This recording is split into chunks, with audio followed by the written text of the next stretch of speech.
के आपको कुछ खुशखबरी सुना देता। वैसे तो हम कब से आवाज उठा रहे हैं। हमने ये 26th अमेंडमेंट से पहले, 26th अमेंडमेंट के दौरान, 26th अमेंडमेंट के बाद आवाज उठाए थे। हमने 27 दिसंबर पे, 4 अप्रैल पे कि सुने, हम पाकिस्तान खप्पे कहने वाले हैं ना, खप्पे कहने वाले नहीं है, हम आपका मंसूबा का मुखालफत कर रहे हैं, सुने हमारे बात। मगर हमेशा की तरह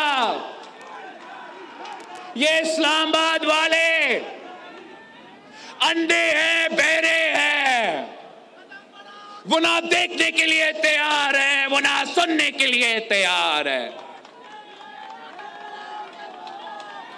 हम उनमें से नहीं हैं जो मुखालफत की वजह से कर रहे हैं। हम मुखालफत उसूलों की वजह से कर रहे हैं। हम मुखालफत इसलिए कि मेरा वफा खतरा में है।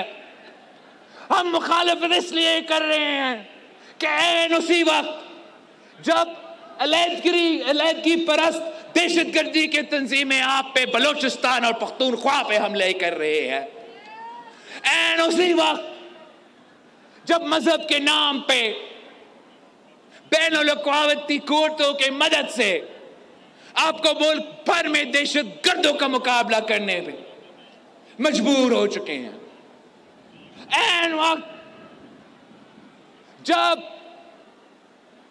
पूरा मुल्क में दहशतगर्दी का आग जल रहा है, आपने एक ऐसा मौजू छेड़ा है जिससे भाई को भाई से लड़ने का खतरा है, जिससे वफाक को नुकसान पहुंचाने के खतरा है, और सबसे भरकर इन सबको, हम सबको प्यासा मरवाने का खतरा है। अगर पाकिस्तान पीपल्स पार्टी नहीं बोलेगी तो कौन बोलेंगे? क्या ये ना खप्पे वाले कोई रोक सकते हैं? उनका दुश्मनी है तो नेशनल हाईवे से है, उनका दुश्मनी है तो आपके अपने हाईवेज पे आके धरना, वहां जो इधर से आ रहे हैं उधर से आ रहे हैं। उन्होंने एक कनाल नहीं बनाया भाई, जो बना रहे हैं वो तो इस्लामाबाद में बैठे हैं। ताकत आपने हमें दिया है और हमारी वजह से उनको ताकत है, उनको इख्तियार है, उनका हुकूमत है। आज अगर वजीर आजम शहबाज शरीफ साहब है तो उनको शुक्रिया कहना चाहिए है। आपका वजारते पे हम लात मारते हैं, आपके वजारतें नहीं चाहिए, हमें इज्जत चाहिए। आपके वजारतें नहीं चाहिए, हमारे अवाम का मुतालबात आपको मानना पड़ेगा।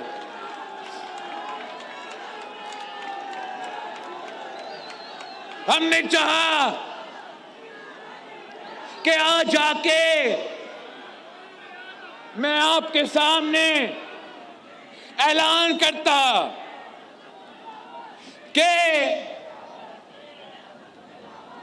वजीर आजम साहब ने आपका एतराज देके, ये समझ के कि मेरे साथ तो कैबिना में पीपल्स पार्टी वाले बैठे तो नहीं है, मगर इनके बगैर मेरा हुकूमत नहीं चलता, इनका बगैर मेरा सेशन नहीं चलता, इनका बगैर मैं मईशत को ठीक नहीं कर सकूंगा, इनके बगैर पता नहीं बैनुल-अक़वामी सतह पे क्या क्या होएगा, इनके बगैर मैं बजट पास नहीं कर सकूंगा। तो वो मान जाता कि मैं रोक रहा हूं भाई, मैं रोक रहा हूं आपके एतराजात की वजह से। वो मान जाता कि आपके एतराजात दूर करने तक ये मंसूबा खत्म। मगर अफसोस के साथ वो आज भी मानने के लिए तैयार नहीं, और अगर वो मानने के लिए तैयार नहीं तो हम भी पीछे हटने के लिए तैयार नहीं। मैंने भी पहले भी कहा है, मैं फिर से दोहराता हूं कि अगर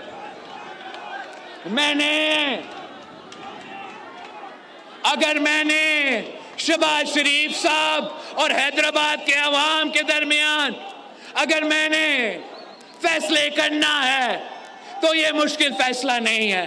हर बार मैं आपके साथ हूं। सब्सक्राइब करें और बेल दबाएं ताकि कोई खबर रह न जाए।